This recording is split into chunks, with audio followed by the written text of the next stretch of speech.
Welcome to খেল দুনিয়া। মোহনবাগান এবং ভারতের জন্য চলে এলো দুঃসংবাদ। সাহাল আব্দুল সামাদ তিনি কিন্তু চোটের কবলে পড়েছেন।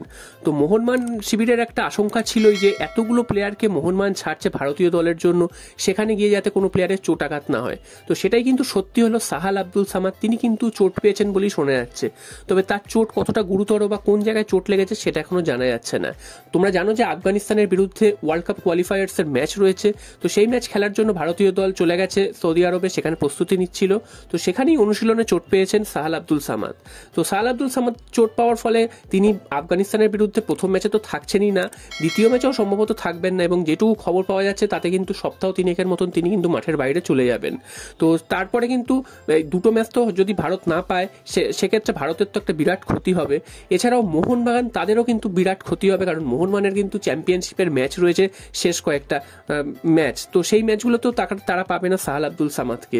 তো এটা কিন্তু মোহনবাগান এবং ভারতের জন্য বিরাট বড় একটা ধাক্কা। এর আগেও আমরা দেখেছি যে আশিক কুরুনিয়ান তিনি কিন্তু ভারতীয় দলে গিয়ে প্র্যাকটিসের সময় বা খেলার সময় চোট পেয়েছেন।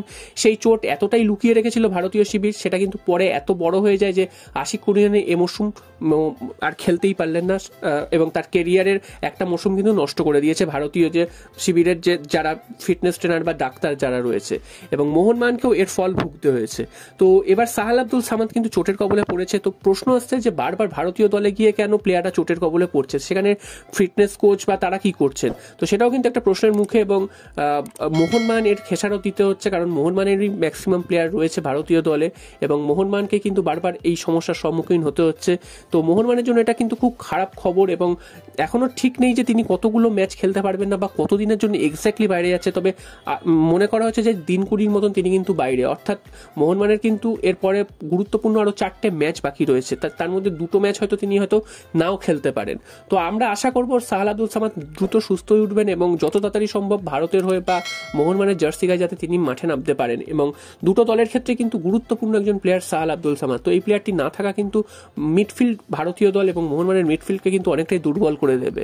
তো দেখা যাক শেষ পর্যন্ত সাহাল আব্দুল সামাদ নিয়ে আর কি আপডেট আসে। আমরা আশা করবো তার চোটটা হয়তো গুরুতর নয়, তবে যেটুকু খবর পাওয়া যাচ্ছে সেখানে কিন্তু 3 সপ্তাহের মতন তিনি